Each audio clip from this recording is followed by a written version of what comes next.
Malgré l'interdiction des autorités de toute manifestation pendant les jours de semaine, plusieurs sympathisants de l'opposition togolaise ont tenté mercredi et jeudi de répondre à l'appel à manifester dans toutes les villes du pays. Des scènes de chaos ont été observées dans plusieurs villes, barricades de fortune, quartiers bloqués, gaz lacrymogène et rixes avec les forces de l'ordre. La tension est montée d'un cran depuis mardi avec l'arrestation d'un imam de Sokodé, deuxième ville du Togo et fief du Parti national panafricain, PNP. Plusieurs morts sont à déplorer de sources officielles. 3 personnes ont été tuées ce jeudi, rien qu'à Lomé, selon l'opposition. Au total, le bilan est déjà porté à une douzaine de morts au moins depuis le début des manifestations à l'appel du PNP, puis de la coalition des 14 partis d'opposition, à qui incombe la responsabilité de ces nouveaux morts. Interdire les manifestations, est-ce la meilleure solution? Quels sont les reproches faits à l'imam proche du PNP et leur pertinence? Le chaos qui semble vouloir s'installer profite à quelqu'un entre opposition et pouvoir? Quelles sont les options qui restent aux deux camps? Où en est la médiation des chefs d'État de la région sous le mandat de l'ONU? Togo, durcissement de la crise. Quelles issues? Ce sera le thème retenu pour notre débat du jour sur Angle de Vue, votre émission qui permet de passer au crible l'actualité sur le continent africain. Nos invités sont plus tardés, ce sera juste après l'intermède.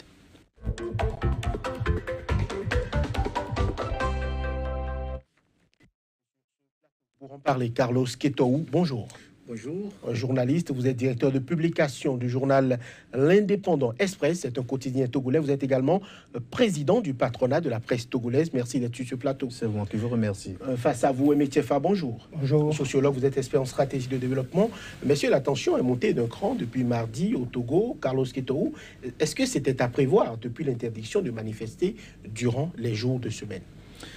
Oui, merci et permettez-moi de m'incliner devant la mémoire des Togolais, enfants comme adultes, tombés sous les balles meurtrières d'un régime qui a durci le temps, qui refuse d'écouter son peuple. Et maintenant, revenons à la situation du chaos qui s'installe progressivement au Togo, pour dire que les autorités devraient s'attendre, et l'opinion même devrait s'attendre à cette situation de chaos annoncée pour les dernières marches. Pourquoi? Parce que, au premier abord, le mouvement qui a déclenché les hostilités de manifestation le 19 août dernier, ce mouvement avait été interdit par les autorités d'une façon radicale. Le ministre de la Sécurité, le ministre de l'Administration territoriale sont montés en scène quand le PNP avait programmé une manifestation pour dire que cette manifestation n'aura pas lieu.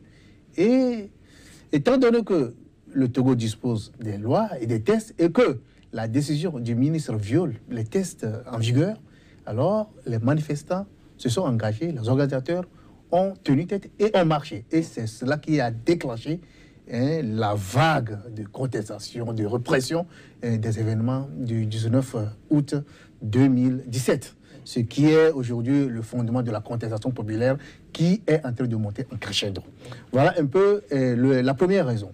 Et seconde raison, c'est que à un moment donné où il y a des manifestations de l'opposition qui sont programmées de façon normale et que les autorités togolaises ont interdit cette manifestation, lundi, 24 heures avant le démarrage de ces manifestations, les autorités togolaises, la police est allée enlever un imam dans le fief de cette opposition, à Sokodé, qui est un cadre, un haut responsable du PNP.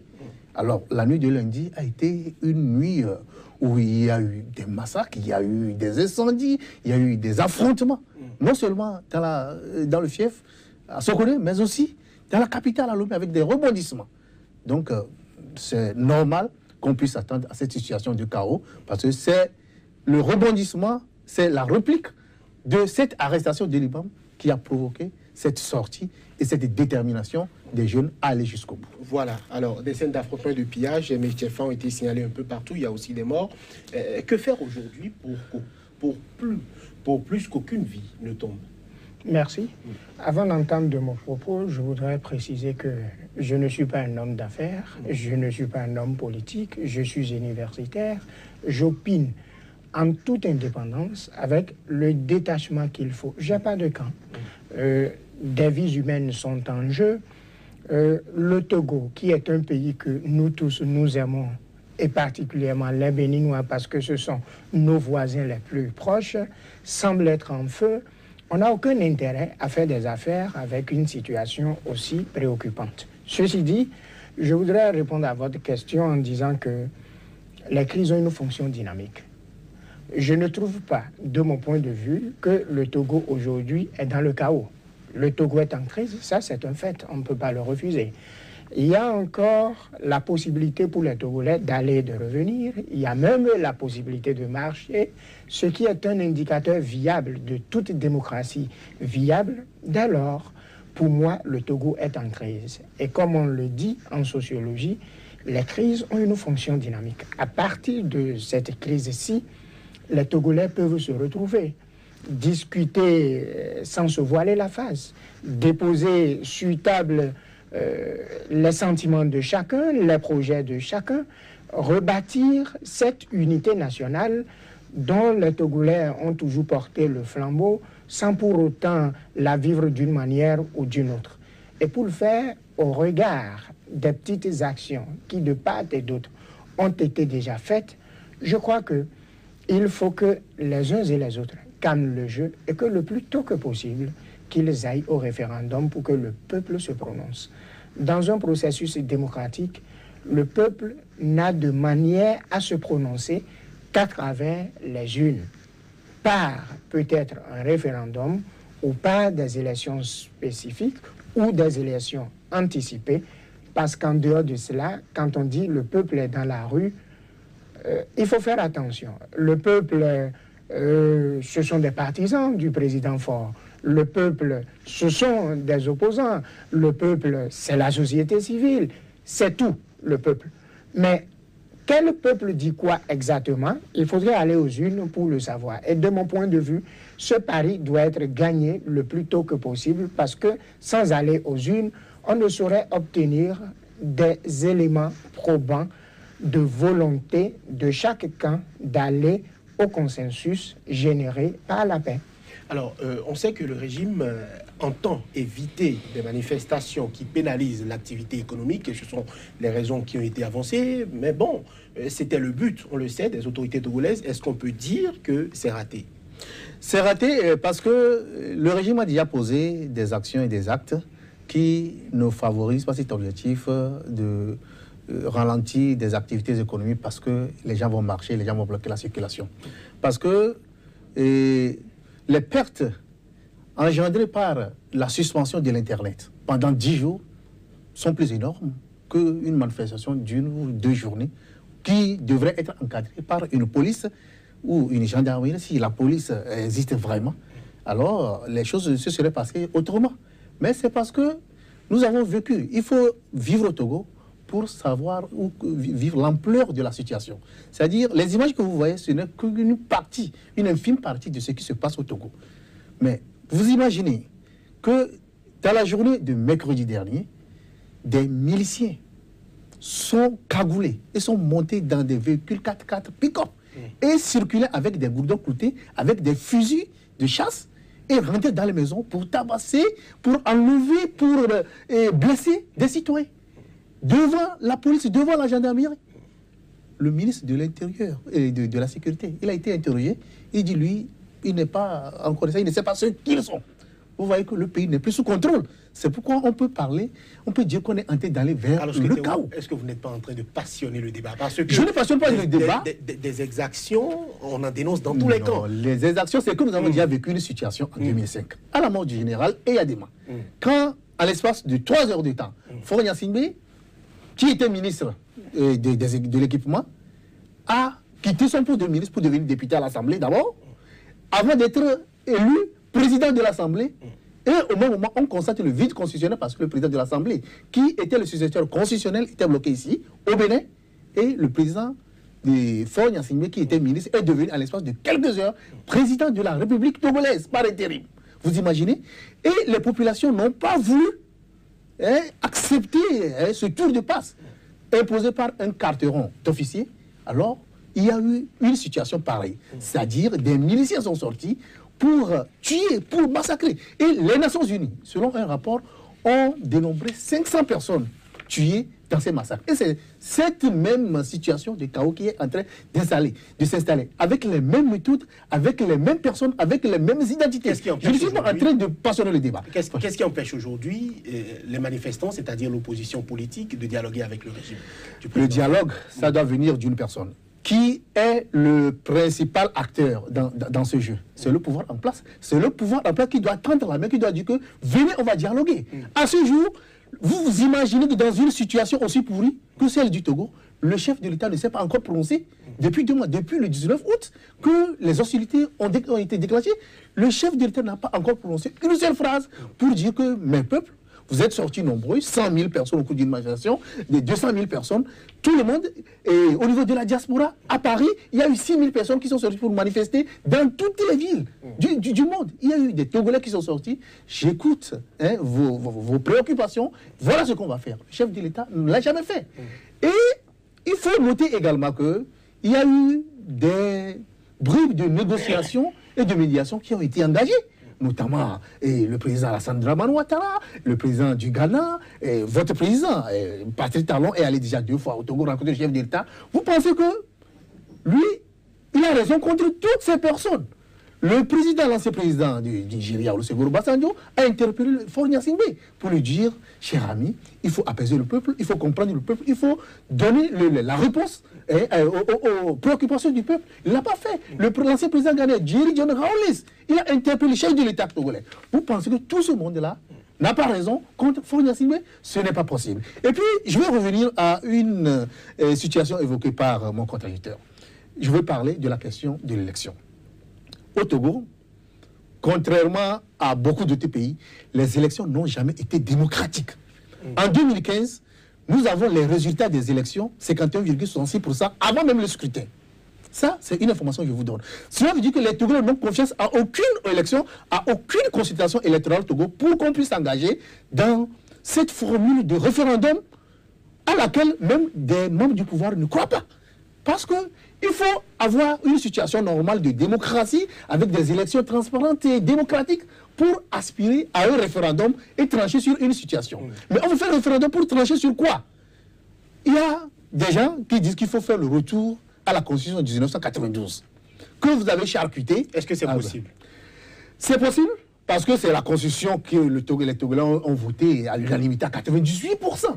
Et c'est parce que le général Eyadema, qui était le président de la République à l'époque, ne voulait pas limiter son mandat, qu'il a tripatouillé la Constitution pour sortir les articles liés à la limitation du mandat et au mode de scrutin. On va revenir sur la Constitution de 1992, Carlos Ketou. Emetiefa, il y a eu l'arrestation, on le sait, de l'imam Alassane Mohamed Djobo de Sokodé. Il est un proche du PNP. Et pourquoi a-t-on l'impression, Emetiefa, que le Parti national panafricain est souvent lié à des actes de violence? Il y a eu plus de morts à Sokodé, par exemple, qu'à Lomé ou ailleurs. Souvent, à travers ces fiefs, on a l'impression que cela cristallise beaucoup plus les manifestations, ou cela cristallise beaucoup plus la tension. Donc, de mon point de vue, il y a une question beaucoup plus fondée, beaucoup plus importante.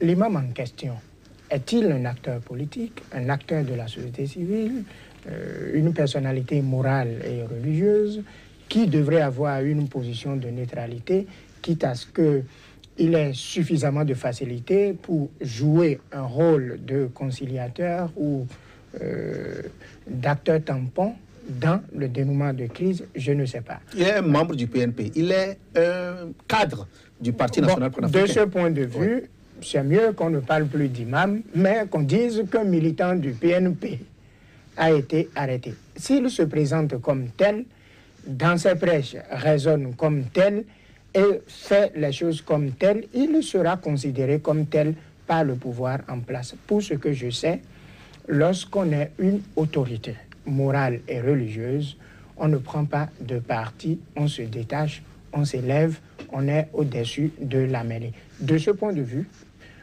à mon avis, il n'y a pas de problème. Mais ce qui est important, que nous ne devons pas perdre de vue, lorsqu'on est démocrate, lorsqu'on parle de démocratie, et lorsqu'on est à la recherche d'une quête démocratique, on ne peut pas refuser les élections. Ce n'est pas possible. Le président Faure... Si les conditions sont normales, si les conditions de ces élections sont normales. Non, mais si les élections étaient toujours... Attendez, toutes les institutions qui avalisent les élections l'ont toujours fait au Togo. Elles l'ont toujours fait, elles ont toujours apporté des réserves à ces élections. L'Union européenne, en 2015, a notifié un certain nombre d'insuffisances face à ces élections. Je vous rappelle... Ces insuffisances étaient-elles de nature à entacher la crédibilité? Permettez-moi de vous signaler que en 2015... Laissez M. Fa finir son argumentaire et je vous retourne la question. Allez-y, M. Est-ce que vous savez qu'aux États-Unis, l'élection, le second mandat du président Bush Jr. était à polémique? Je nous rappelle, on l'avait tous suivi. Ici, au Bénin, plusieurs fois, vous devez entendre des rumeurs, c'est elle qui a gagné, on a remis le pouvoir à tel, c'est elle qui avait eu tel, on l'a toujours dit ici. En France, vous savez bien que l'élection du président Macron est toujours encore en débat jusqu'à l'heure où je vous parle. Celle du président Trump, n'en parlons plus. Mais c'est ça la démocratie. C'est-à-dire que, au regard des différents élans, au regard des différentes dissensions, il faut avoir l'esprit démocratique. 1. Pour faire confiance aux institutions. 2. Pour accepter la verdict des urnes. Je ne connais pas de pays au monde où les élections sont propres et nickel, lavées à l'eau de Javel. Les questions de jeu et d'enjeu autour du pouvoir sont toujours complexes. Et c'est ça le pouvoir politique. Au sein de l'arène politique, on retrouve les moyens et les ficelles nécessaires pour se faire entendre et pour gagner le pouvoir politique. Dès lors que l'opposition politique n'est pas prête pour aller au référendum et à la limite déconseillerait à ses militants de se soumettre d'abord à l'exercice d'un référendum et ensuite au verdict qui en serait issu, ils ne sont plus en train de faire de la démocratie, ils sont à la recherche d'une autre chose. Et vous verrez par la suite que même si le Togo avait un autre chef d'État, il y aura toujours des problèmes par rapport à l'acceptation des résultats issus des scrutins. Donc, de mon point de vue, ce n'est pas ça le débat le plus important. C'était que l'opposition avait déjà réussi à amener le président Faure parce qu'il a dit qu'il n'a rien dit. C'est vrai, il n'a rien dit. Mais moi, j'ai vu qu'il a fait un effort qu'il faut comprendre en tant que démocrate. Parce que, je le rappelle, ce qui est important, il y a eu 12 morts, vous l'avez dit. Combien de leaders de l'opposition sont déjà morts? Vous n'en verrez pas. Alors, si le peuple accepte s'offrir en holocauste, pour ces gens-là, c'est son problème. En principe, le président Faure, les députés à l'Assemblée se sont retrouvés. Il y a eu des discussions. La concession est faite aujourd'hui sur le fait que le mandat du président de la République est un mandat de 5 ans renouvelable une fois. C'est une avancée terrible. Ensuite, c'est un scrutin uninominal à 2 tours si nécessaire, c'est-à-dire lorsqu'aucun des candidats en lice ne parvient à obtenir les 51% dès le premier tour. Je dis que ce sont des avancées terribles. Paris ne s'est pas fait en un jour. C'est en faisant de petits pas qu'on arrive à réaliser de grandes choses. Si les gens veulent tout de suite, ici et maintenant, c'est le peuple qui va en partir. Ça, c'est vrai. Et je voudrais rappeler un peu, pour finir sur cette note, le cas du Bénin. Monsieur Ketoou, comment nous avons réussi notre conférence nationale? En fait, c'est ça la chose la plus importante, que le Togo à côté de nous, quoi, puisque tout ce qui est fait ici est fait là-bas, ou tout ce qui est fait là-bas est fait ici. Pas question d'entraînement et d'effet de masse. Comment le peuple béninois a réussi sa démocratie? Ce n'est pas en élisant Monseigneur Isidore de Souza comme président du présidium. Non, c'est pas ça. C'est-à-dire, il y a des choses, des concessions importantes. Souvenez-vous, le général Mathieu Kérékou et toute sa suite étaient amnistiés de tout ce qu'ils ont fait durant les 17 ans d'exercice de pouvoir militaro-marxiste. Ça, c'est une première concession. Deuxième concession, la Constitution a été totalement libre. De sorte que lors des débats généraux à la conférence nationale, le débat n'était pas focalisé sur le général Mathieu Kérékou et sa suite, mais sur l'avenir du Bénin. Troisième concession, il était libre d'être candidat s'il le désirait. Il a été candidat et il a été battu. Et pendant 5 ans, il est allé se préparer, il est revenu. Et il a été réélu. Et il a fait 10 ans au pouvoir. Si vous ne faites pas de concessions, le peuple serait sacrifié en holocauste. Et ce serait en ce moment-là qu'il y aurait plutôt un chaos. On ne légifère pas, surtout par rapport à une constitution, en voyant qui est le fils de qui ou en ayant quelqu'un de façon spécifique dans son viseur. La loi est impersonnelle et générale, parle de l'avenir et il faut tenir compte des perspectives et des enjeux disponibles. Voilà. Carlos Quetoou, je voudrais parler avec vous du PNP. Pourquoi a-t-on l'impression que c'est un parti qui est né uniquement pour appeler à la fin de la dynastie Yassingbe? Le président Tipi Achadam l'a rappelé plusieurs fois. L'objectif principal du PNP aujourd'hui, c'est la fin de la dynastie Yassingbe. Comment est-ce qu'on peut comprendre ce débat-là en politique? Oui. Laissez-moi expliquer un peu, ou bien rebondir sur la comparaison Togo-Bénin. Rapidement. Rapidement. M. Tchefa a fait sur la situation. Et je parie qu'aujourd'hui, les Béninois ne seront pas prêts. Nous nourrissons beaucoup d'admiration pour la démocratie béninoise. Parce que Yadema et Général Mathieu Kerekou étaient de la même génération. Et ils ont pris le pouvoir ensemble.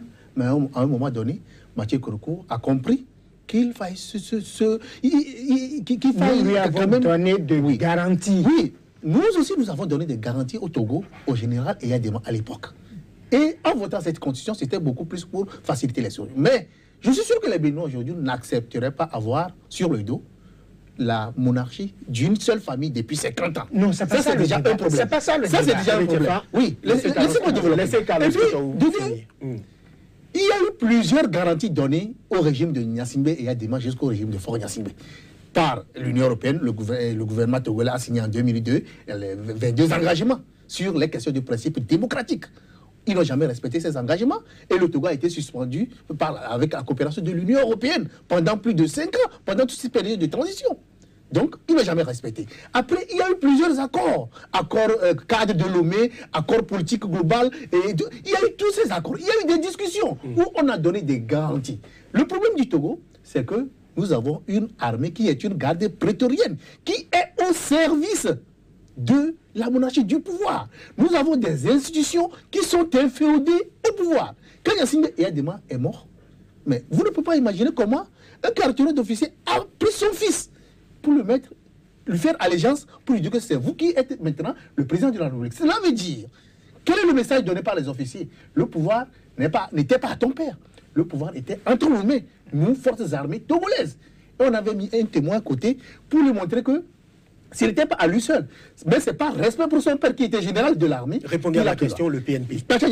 Aujourd'hui, il est en prison. Bon, le PNP, depuis sa création, n'a jamais été un parti lié à quelque obédience islamiste ou ethnique.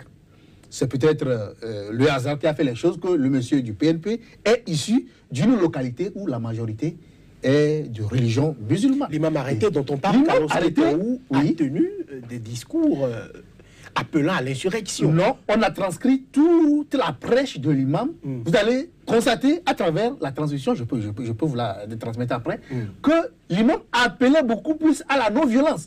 Il a dit, en substance, ne vous attaquez pas aux forces ou aux militaires, ne vous attaquez pas à leurs enfants. Ils sont nos frères. Et il a prêché la non-violence de bout à bout. Le militant BNP. Oui, il est militant BNP. Et dans tous les pays au monde, quand à un moment donné en Afrique d'ailleurs, la situation se cristallise, on fait appel à des hommes religieux. L'Église catholique a réagi. Pas à lui. Oui, mais il est un militant. Il est un militant. C'est un canal de messages. Non, c'est pas comme ça. Les militants, le prêtre peut diffuser des messages de paix et de tout ça. Voilà. S'il est neutre, messieurs, nous allons évoluer. Donc, bon, non, permettez-moi de conclure cette situation en réaction à sa comparaison pour dire que, vous savez, il y a un certain nombre d'acquis démocratiques au Bénin que nous n'avons pas au Togo. Au Bénin, nous n'avons pas un clan qui a pris en otage l'économie, qui a pris en otage les richesses du pays, constatées par le chef de l'État lui-même, qui dit qu'au Togo, nous constatons qu'il y a une minorité qui s'accapare des biens du pays. Et il faut trouver les formules. Et quand on a demandé au président de faire des réformes, on lui a donné, ça fait 10 ans, depuis 2006 que nous avons signé l'accord politique global. Et depuis 10 ans, pour les simples principes de limitation de mandat et de mode de scrutin, les autorités togolaises ont tourné en rond, ont floué le peuple pendant 10 ans. Mais aujourd'hui, c'est un acquis, Carlos Keto. Le PNP... Aujourd'hui, c'est un acquis. Oui, sous pression de la rue. Oui, mais aujourd'hui, c'est un acquis. C'est un acquis. Permettez-moi d'expliquer également les articles contenus dans cette constitution. Il y a les articles 52, 59 et 60 qui sont visés. C'est-à-dire le mode de scrutin et la limitation de mandat à 2 tours. Maintenant, ils acceptent ça.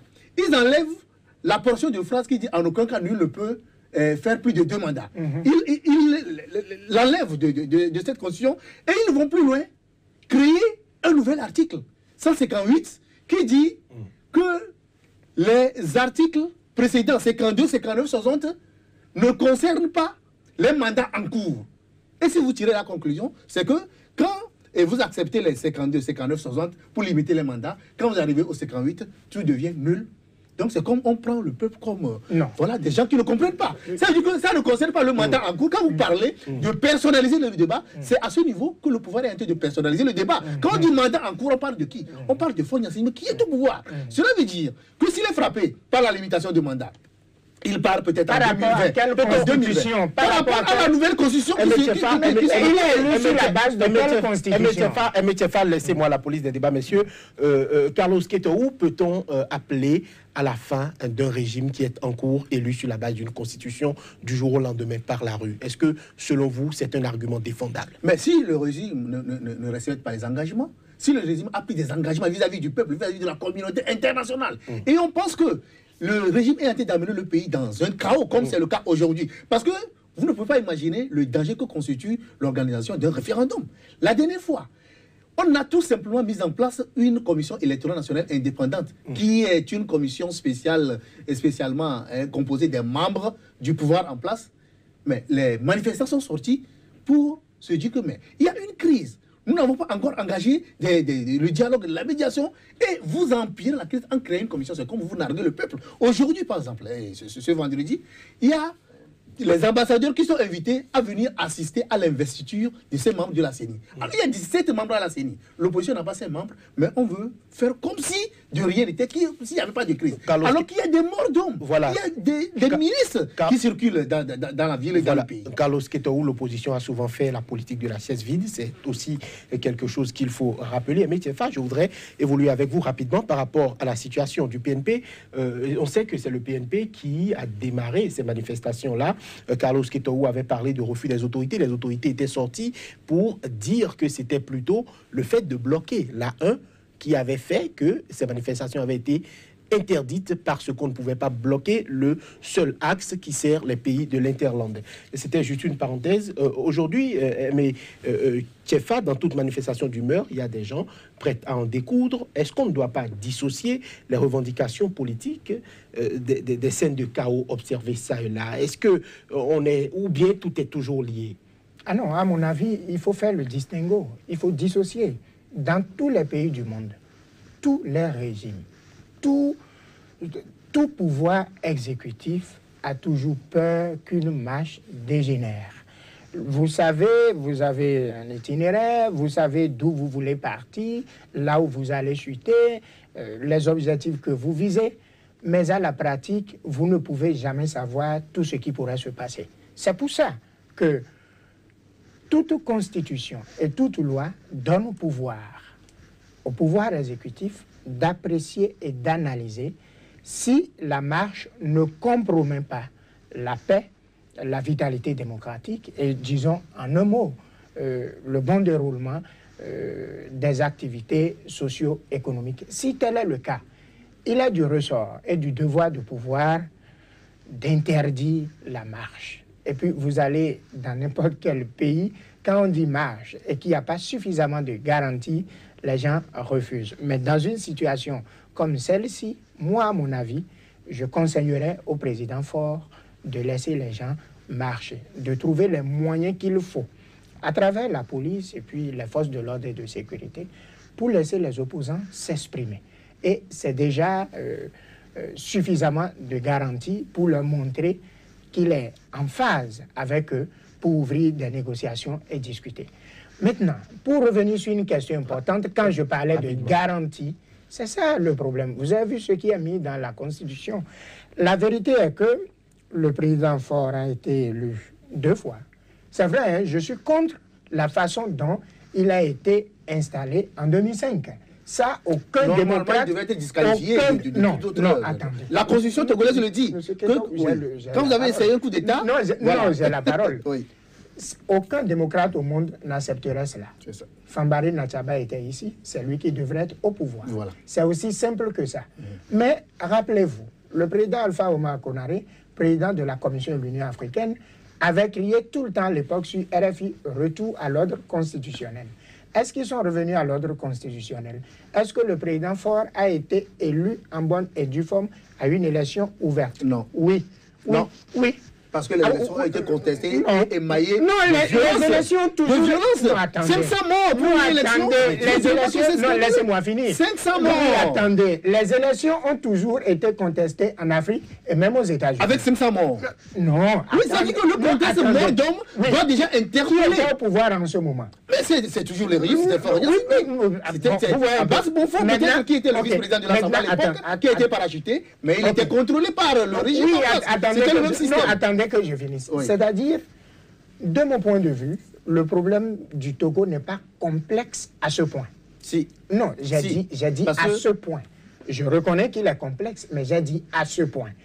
Écoutez, j'ai dit que nous, au Bénin, nous avons dit au général Kérékou qu'il peut être candidat. Et que la Constitution en rien ne le visait. C'est parce que vous étiez sûr que les élections seront transparentes. Vous étiez sûr qu'il y avait des garde-fous. Mais vous avez des institutions crédibles. Vous ne serez... Bon, je vous... Des institutions crédibles. Bon, attendez. Au Togo, non, attendez. Les institutions sont inféodées au pouvoir. Monsieur Keto, ce qui ne permet pas. Attendez que je donne mon point de vue. Oui. Allez-y, monsieur. Comment arrache-t-on le pouvoir à un dictateur? Ce n'est qu'à travers des élections, si nous sommes dans un processus démocratique. Comment Gbagbo a arraché le pouvoir à Gueye? Et comment Ouattara Oui, mais est-ce qu'ils beaucoup exploité la rue. Ouattara, c'est avec les armes. Attendez, est-ce qu'ils étaient à une élection? Est-ce qu'ils étaient à une élection? Comment Ouad a arraché le pouvoir à Diouf? Et ensuite, comment Macky Sall a arraché le pouvoir à Ouad? Et Ouad, c'est lui qui avait organisé les élections.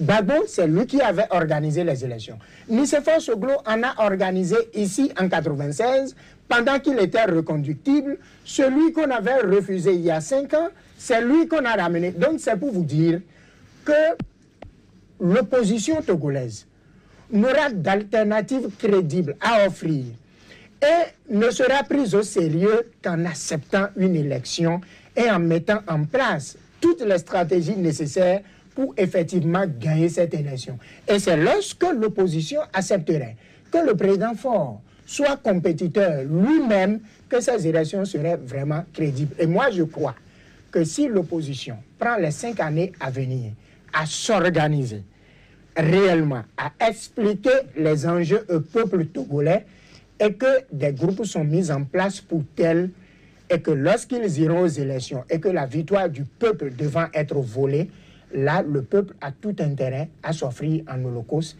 et ce serait la dernière bataille. Mais dire qu'il est le fils de quelqu'un et que l'autre a déjà fait 50 ans au pouvoir, c'est un faux débat.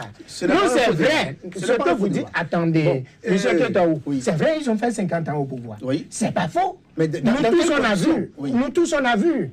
Et personne n'encourage ça. Qui au monde va encourager une dynastie au pouvoir? Donc c'est une vérité.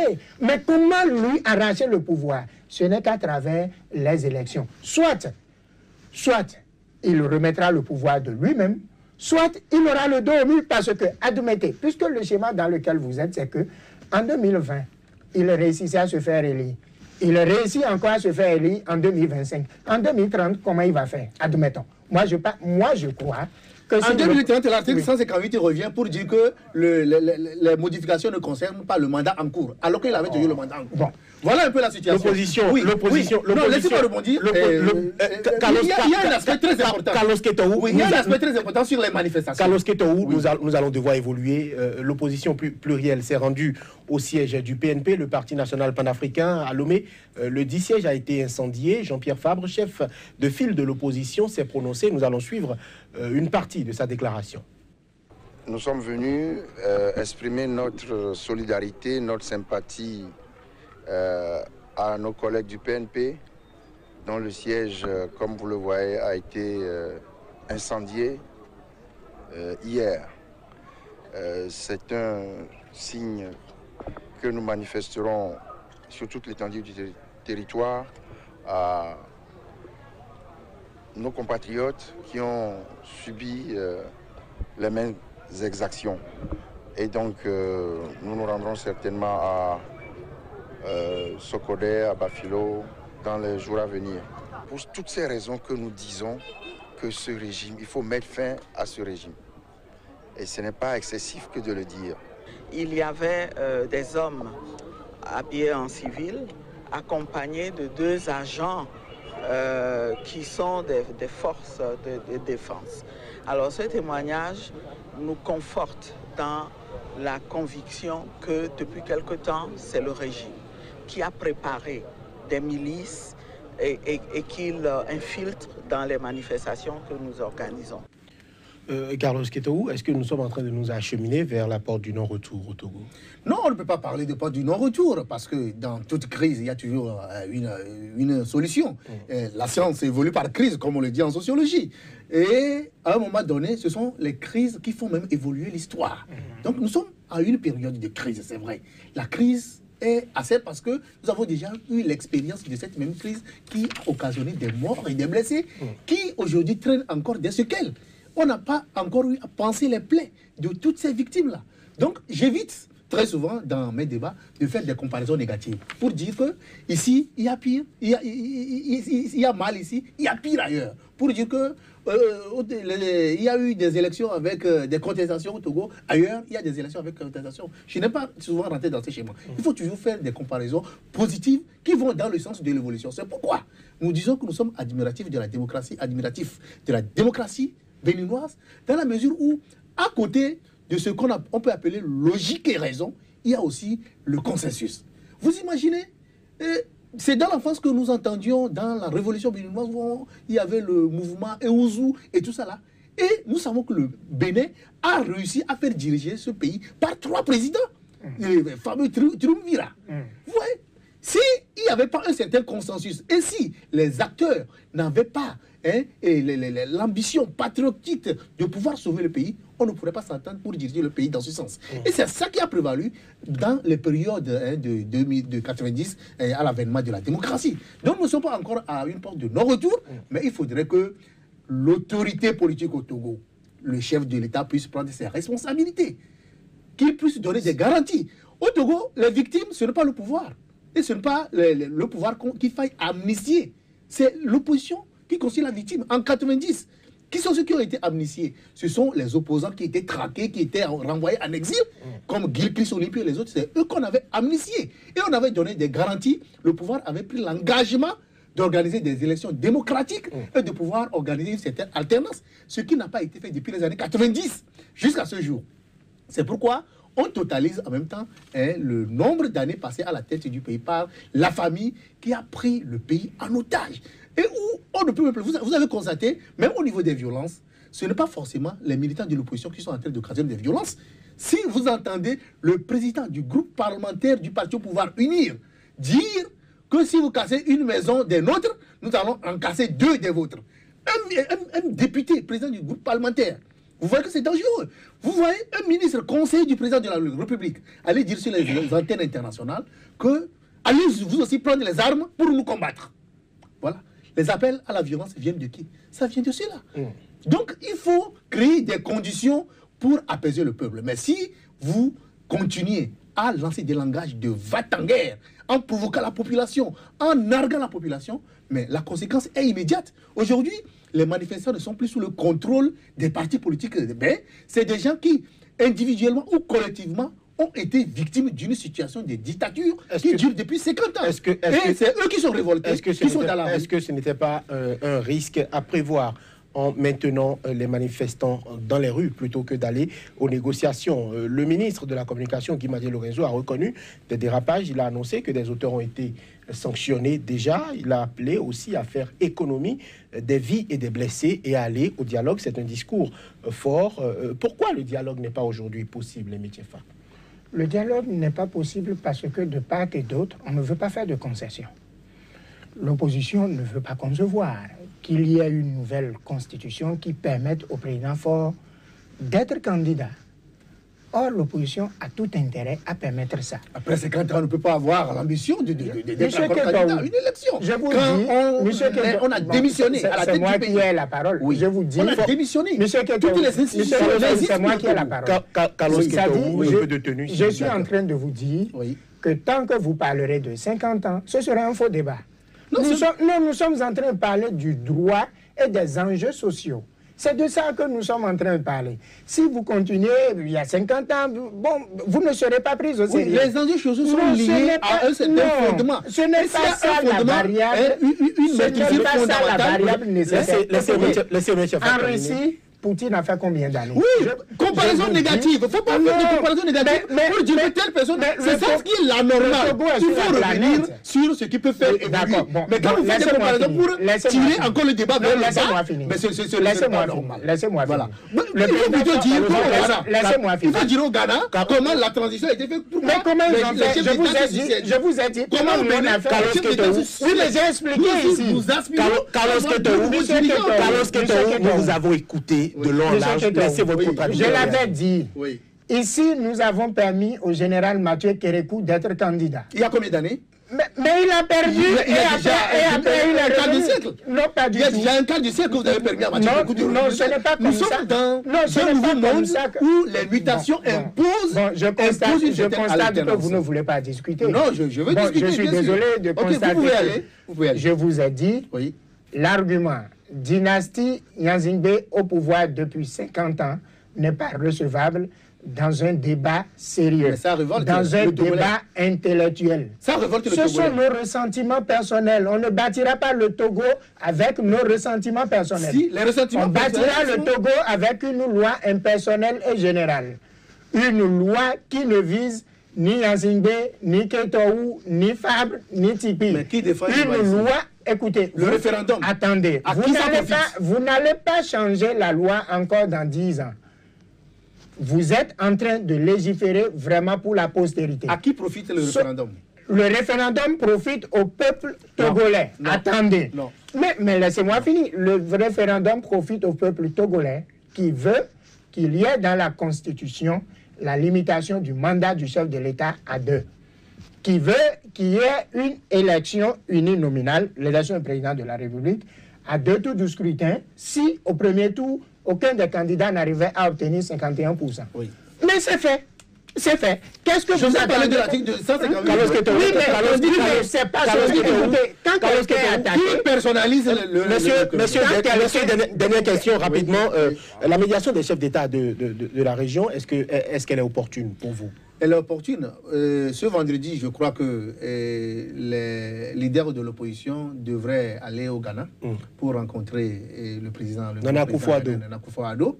Et on espère que la région va revenir dans les deux camps. Mais tout dépendra, comme je l'ai dit de Faure Gnassingbé. Tout dépendra du pouvoir politique.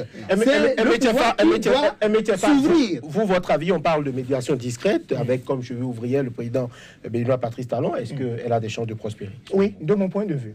C'est-à-dire qu'il n'y a que nous, Africains, qui puissions réellement parler de nos problèmes. Si c'était une médiation internationale, ayant un chef d'État occidental ou l'ONU à sa tête, je ne croirais pas si tant. Vos avis sont clairs et connus. Carlos Ketor, vous êtes journaliste, directeur de publication du journal L'Indépendant Express, un quotidien togolais. Vous êtes président du patronat de la presse togolaise. Face à vous, Aimé Tiefa, sociologue expert en stratégie de développement. Merci de nous avoir suivis. À très bientôt sur SICA. Merci.